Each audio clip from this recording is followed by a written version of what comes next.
क्या हाल चाल, कैसे हैं आप लोग? अच्छे हैं? चलिए, अच्छे रहिए, स्वस्थ रहिए, पढ़ते रहिए।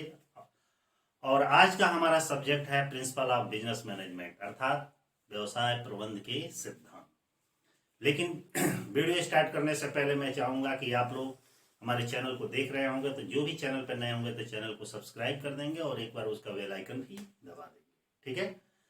और बाबू, आप लोग जो भी वीडियो देख रहे हैं तो थोड़ा उसको शेयर भी करिए, अपने फ्रेंडों में बताइए कि भाई वीडियो है, आपके काम के लायक है, ताकि हमारा भी मोटिवेशन बने और अच्छा तरह से वीडियो बनाएं और आप देखें और आपके लिए उपयोगी हो सके। आइए स्टार्ट करते हैं principle of business management. Principle of business management में आज का जो चैप्टर है वो है निर्देशन अर्थात संचालन अर्थात डायरेक्शन।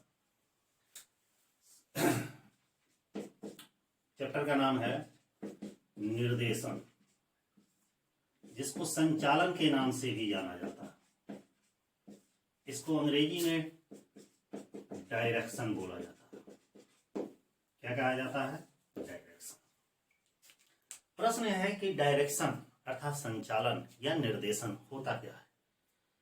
कहीं भी देखते हैं, चाहे वो घर हो, परिवार हो, ऑफिस हो, व्यवसाय हो, कारोबार हो, उसको करने वाला जो मेन मुखिया रहता है और अपने हिसाब से वो मुखिया अपने कारोबार को, अपने घर को, अपने व्यवसाय को, अपने ऑफिस को चलाता है, अपने दिशा निर्देशों के अनुसार चलाता है, अपना डायरेक्शन देता है, मतलब अपनी उसमें राय देता है, अपने दूसरे की राय को ध्यान में रखते हुए अपनी राय देता है, अपने अनुसार कार्य को कराता है, तो क्या कहलाता है? संचालक कहलाता है।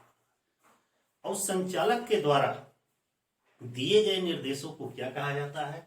डायरेक्शन अर्थात संचालन या निर्देशन कहा जाता है, ठीक है? कुंटाजेन ओडेनेल ने कहा है कि अधीनस्थों के पथ प्रदर्शन, अधीनस्थों का पथ प्रदर्शन करना या उनका पर्यवेक्षणी प्रबंधकी कार्य करना ही क्या कहलाता है? संचालन कहलाता है।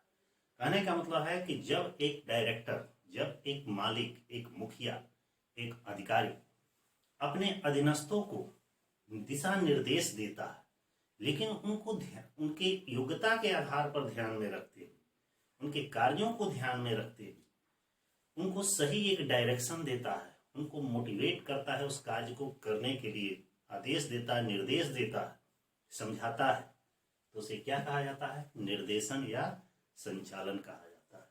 निर्देशन या संचालन क्या है? एक तरह से अधीनस्थों का पद प्रदर्शन है। क्या है? अधीनस्थों का पथ प्रदर्शन करना क्या कहलाता है?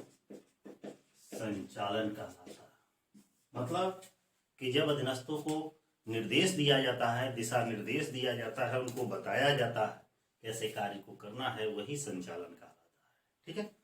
प्रश्न यह है कि संचालन के प्रकृति क्या होते हैं, तत्व क्या होते हैं, उसके एलिमेंट्स क्या होते हैं। तो टॉपिक हम शुरू करते हैं निर्देशन। निर्देशन की तत्व या इसकी प्रकृति अर्थात इसकी नेचर्स किस टाइप के होते हैं, क्या क्या इसके नेचर्स होते हैं। पहला नेचर्स कि जो डायरेक्शन है ये प्रबंध का महत्वपूर्ण कार्य है, अर्थात महत्वपूर्ण प्रबंधकी कार्य है। क्या है? निर्देशन क्या है? एक प्रबंधकीय क्या है? कार्य।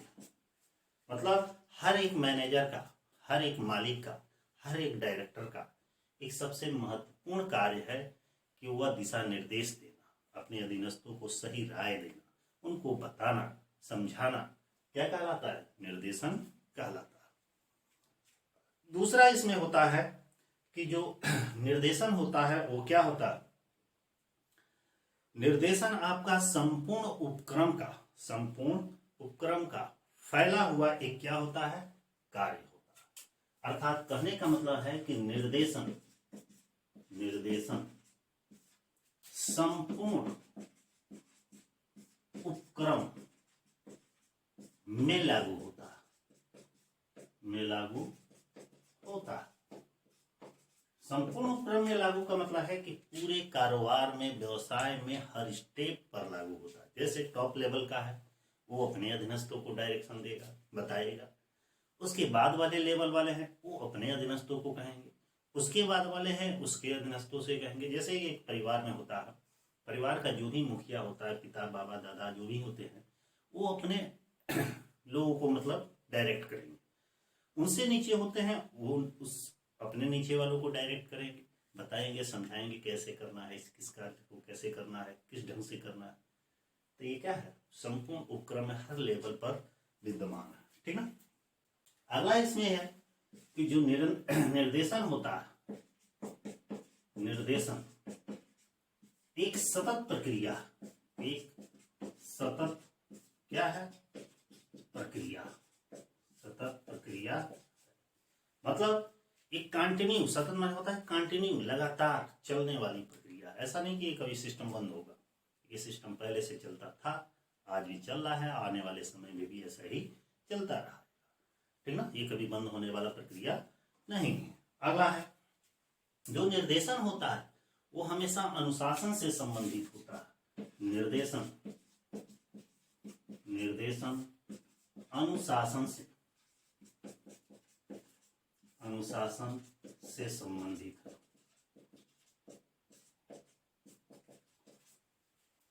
अर्थात जब सही निर्देशन नहीं रहेगा, सही डायरेक्शन नहीं रहेगा, सही तरीके से हम बताएंगे नहीं, किसको बताएंगे, तो निर्देशन कहाँ होगा। अर्थात ये क्या है, निर्देशन जब ऊपर से नीचे को आदेश दिया जाता है तो नीचे वाले एकदम डिसिप्लिन में रहते हैं, वो अपने नीचे वाले को कहते हैं तो वो नीचे वाले भी डिसिप्लिन में रहते हैं। कहने का मतलब है कि जब सही डायरेक्शन नहीं रहेगा, जब कारोबार में, व्यवसाय में, ऑफिस में, घर परिवार कहीं भी जब ठीक ढंग से डायरेक्ट नहीं करेंगे, निर्देशन नहीं करेंगे, तो अनुशासन विहीन हो जाएगा। इसीलिए निर्देशन एकदम जरूरी है ताकि अनुशासन को सही ढंग से बनाए रखे। अगला है जो निर्देशन होता है वो एक सृजनात्मक कार्य। निर्देशन क्या है,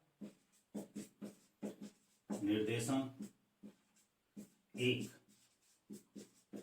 सृजनात्मक क्या कार्य। सृजनात्मक कार्य का मतलब है कि डायरेक्शन के द्वारा ही हम किसी कार्य को कर सकते हैं। देखते होंगे कि जब कोई व्यक्ति आपको मोटिवेट नहीं करेगा, डायरेक्ट नहीं करेगा, बताएगा नहीं, तो कुछ लोग तो कर सकते हैं, लेकिन बहुत सारे लोग नहीं करते। वो तभी करेंगे जब अगला कोई बताएगा। जैसे आप ही लोग के आपको घर वाले बताए हैं, बाबू पढ़िए, पढ़ने से ये बेनिफिट्स है, तो आप पढ़ते हैं। यदि आपको डायरेक्ट नहीं किए रहते, पढ़ाने पर आपको जोर नहीं दिए रहते, तो क्या रहते, आपको कोई जानकारी नहीं रहती, बस उसका दायरा सीमित हो जाता है। तो कहने का मतलब ये सृजनात्मक कार्य है, अर्थात पढ़ने से या डायरेक्ट करने से नई नई सोचने की शक्ति, क्षमता जागृत होती है। नए नए कार्यों को करेंगे, करने के तौर तरीके बदलेंगे, इसलिए इसे सृजनात्मक कार्य कहा गया। आगे अगला आता है कि निर्देशन के उद्देश्य क्या है, महत्व क्या है। ठीक ना, इसको भी लिखते हैं, निर्देशन के उद्देश्य, यहीं पे इसको महत्व भी कहा जा सकता है। ठीक ना, इसके क्या इंपॉर्टेंस है, क्या इसके ऑब्जेक्ट है, आइए अब इसके बारे में जाने। निर्देशन से हमारा क्या टारगेट अचीव होता है, मतलब निर्देशन से हमको क्या इंपॉर्टेंस मिलता है, क्या हमको बेनिफिट मिलता है, इसका ऑब्जेक्ट क्या, किस उद्देश्य की पूर्ति के लिए हम डायरेक्शन करते हैं या कोई डायरेक्ट करता है, अर्थात सही संचालन करता है। सबसे पहले है योजनाओं को क्रियान्वित करने के लिए। पहला है इसको योजनाओं को क्रियान्वित करने के लिए, मतलब हम कोई प्लानिंग किए, कि इस कार्य को ऐसे इस ढंग से करना, तो उसके लिए अकेले तो कर नहीं सकते हैं, उसके लिए अपने अधीनस्थों की आवश्यकता होती है। तो उस कार्य को अपने अधीनस्थों की सहायता से कैसे पूरा कराएं, यही डायरेक्शन कहलाता है। अर्थात अपनी योजनाओं को सफल बनाने के लिए, पूरा करने के लिए निर्देशन जरूरी होता है। अगला है इसमें संसाधनों का संसाधनों का सही उपयोग करने के लिए, सही उपयोग करने के लिए देखते होंगे कि किसी भी कार्य को जब करते हैं या अपनी योजनाओं को पूरा करते हैं तो उसमें बहुत सारे संसाधन लगते हैं, सोर्सेस लगते हैं। उन सोर्सेस का, उन संसाधनों का कैसे हम यूज करें उस कार्य में, इसका डायरेक्शन के द्वारा ही किया जाता है। जैसे सिंपल सा है कि हम मकान बना रहे हैं, मकान बनाने में हम डायरेक्शन के अनुसार कार्य तो कर रहे हैं, लेकिन उसमें बहुत सारे संसाधन लगते हैं। उन संसाधनों का कितनी कितनी मात्रा में यूज करना है और कहाँ करना है, किस ढंग से करना है, ये क्या है, ये सही डायरेक्शन है। उसी तरह संसाधनों का सही उपयोग डायरेक्शन के द्वारा ही किया जा सकता है। अगला है मानवीय प्रयासों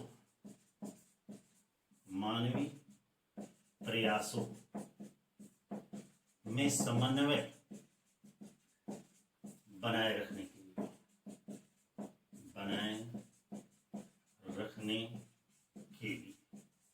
इसका मतलब है कि किसी भी उद्देश्य को पूरा करने के लिए, किसी भी लक्ष्य को पूरा करने के लिए मानवीय संसाधन, ह्यूमन रिसोर्सेस की जरूरत होती है, क्योंकि मनुष्य भी एक संसाधन है, क्योंकि जो भी क्रियाएं की जाती हैं इन्हीं के द्वारा की जाती है और संसाधनों का जितना भी यूज किया जाता है मनुष्य के द्वारा ही किया जाता है। ठीक है, तो इन मानवीय प्रयासों का जब हम प्रयोग कर रहे हैं अपने लक्ष्य को प्राप्त करने के लिए, टारगेट अचीव करने के लिए, तो उसमें कोऑर्डिनेशन अर्थात सामंजस्य, आपसी तालमेल, भाईचारा, संबंध को बनाए रखना आवश्यक होता है। तो डायरेक्शन में इस कोऑर्डिनेशन की भी आवश्यकता पड़ती है। अगला है परिवर्तनों को संभव बनाए रखने के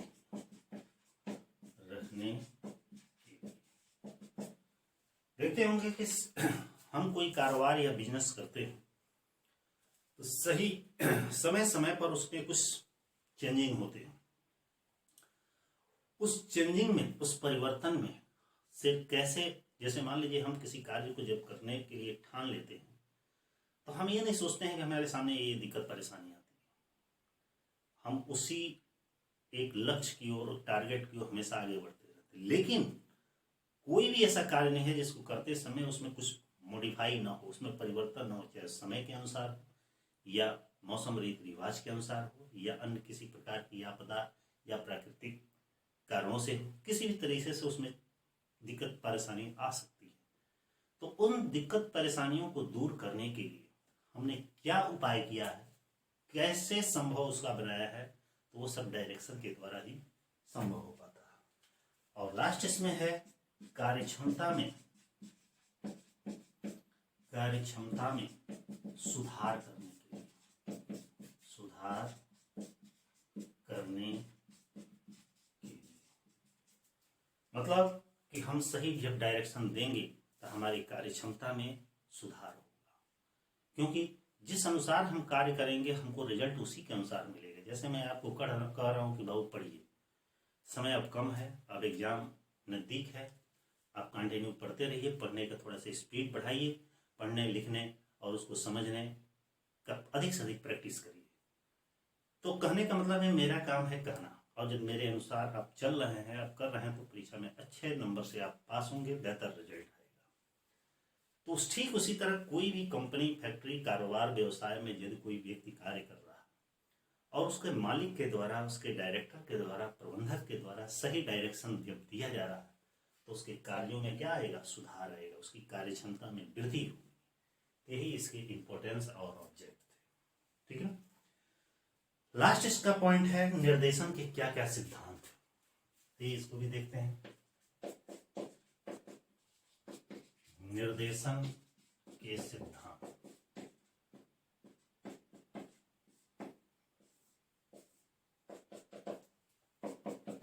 ठीक है, निर्देशन के क्या क्या सिद्धांत, क्या इसके प्रिंसिपल्स हैं। पहला है उद्देश्यों के सामंजस्य का सिद्धांत। पहला है उद्देश्यों के सामंजस्य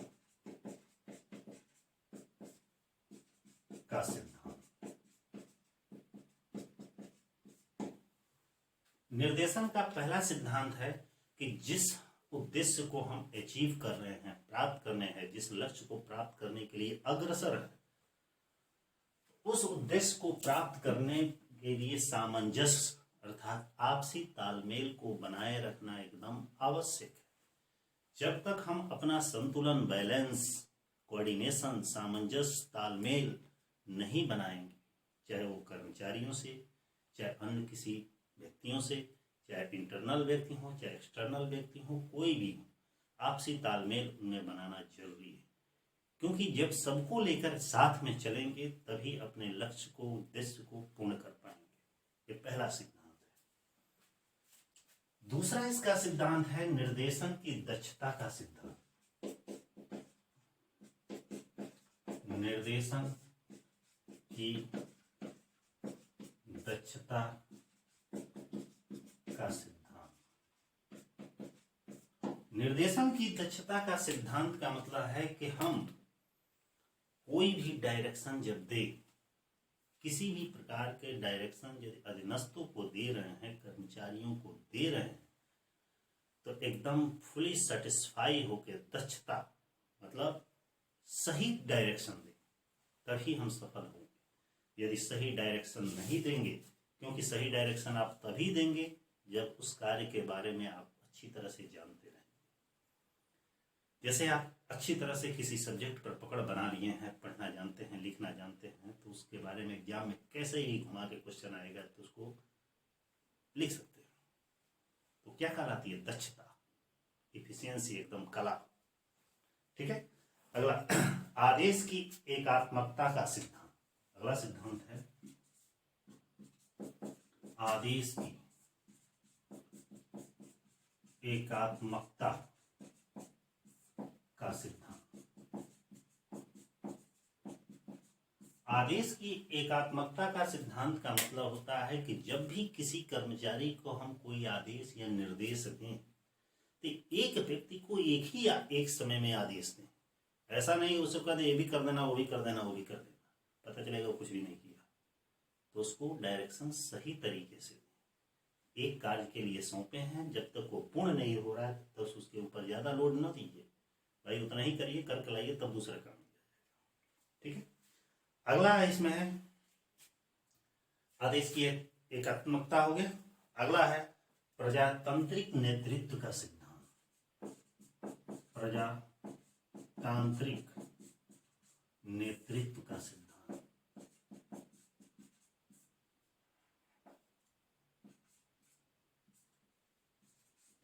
नेतृत्व का सिद्धांत, इसका मतलब है कि जब हम अपने कर्मचारियों का लीडरशिप कर रहे हैं तो प्रजातांत्रिक भाव से, अर्थात वह कर्मचारी अपने आप में स्वतंत्र है।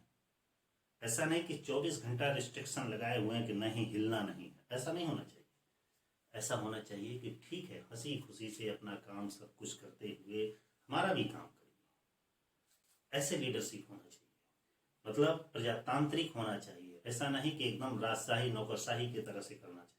मतलब वो खुले विचारों से, स्वतंत्र भावना से, उनके ऊपर बिना किसी प्रेशर या दबाव से, उनकी सहमति से कार्य को करना चाहिए। अगला है औपचारिक संगठन का प्रयोग। क्या है? अनौपचारिक संगठन का प्रयोग। अनौपचारिक संगठन का प्रयोग। अनौपचारिक संगठन का प्रयोग मतलब आप संगठन दो तरीके से होते हैं, औपचारिक, अनौपचारिक, फॉर्मल, इनफॉर्मल। अनौपचारिक का मतलब होता है कि नियम एक होता है औपचारिक, माने जो नियमानुसार बनाया जाता है, अनौपचारिक जो नियमानुसार नहीं बनाया जाता। तो प्रश्न है अनौपचारिक संगठन का प्रयोग। अनौपचारिक संगठन का प्रयोग वहां किया जाता है जब संबंधों में अधिक सुदृढ़ता लाने के लिए, संबंधों में अधिक मधुरता लाने के लिए, विश्वास को बनाए रखने के लिए, प्रजातांत्रिक व्यवहार करने के लिए, अर्थात आपसी सामंजस्य या तालमेल को बनाए रखने के लिए अनौपचारिक संगठन का भी प्रयोग किया जाता है। ऐसा नहीं कि औपचारिक संगठन ही हमेशा बेहतर होता है, बहुत दशाओं में अनौपचारिक संगठन भी बेहतर होता है। तो ये भी निर्देशन का एक सिद्धांतों में से एक है। अगला है अनुपरीक्षण का सिद्धांत।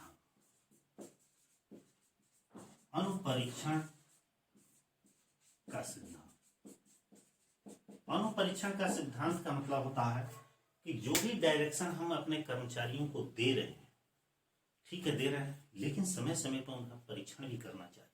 देखना चाहिए कि जो हम कार्य किसी को सौंपे हैं, डायरेक्शन दिए हैं, उसके अनुकूल हो रहा है कि नहीं हो रहा। यदि हो रहा है तो ठीक है, नहीं हो रहा है तो उसमें सुधार करिए, बताइए। यही टेस्ट चेकिंग एक तरह से होती है कि हमारे कर्मचारी, हमारे अधीनस्थ, हमारे वर्कर्स, हमारे एम्प्लॉइज सही काम कर रहे हैं या नहीं कर रहे हैं। तो इस तरह आपका ये निर्देशन का टॉपिक समाप्त हुआ। निर्देशन के सिद्धांत में संचालन में आप लोगों को पहला टॉपिक बताया गया निर्देशन क्या है, निर्देशन के तत्व क्या है, और निर्देशन के उद्देश्य क्या है, और निर्देशन के सिद्धांत क्या है। ये पूरे टॉपिक टू द पॉइंट्स आपको नोट हो जाने चाहिए, याद हो जाना चाहिए, क्योंकि जो क्वेश्चन पूछेगा इसी में से पूछेगा संचालन से, यदि आ रहा है तो कि संचालन क्या है, इसके तत्व बताइए या प्रकृति बताइए, या संचालन क्या है, इसके उद्देश्य या महत्व बताइए, या संचालन के सिद्धांत बताइए। हमारा वीडियो कैसा लगा आप लाइक और कमेंट के माध्यम से जरूर बताएं। लेकिन आप लोग वीडियो देख लेते हैं लेकिन ना लाइक करते हैं ना कमेंट करते हैं, तो मैं चाहूँगा लाइक भी करें और कमेंट भी करें, क्योंकि जो वीडियो देख रहे हैं वीडियो अच्छा लगे तो लाइक जरूर करें।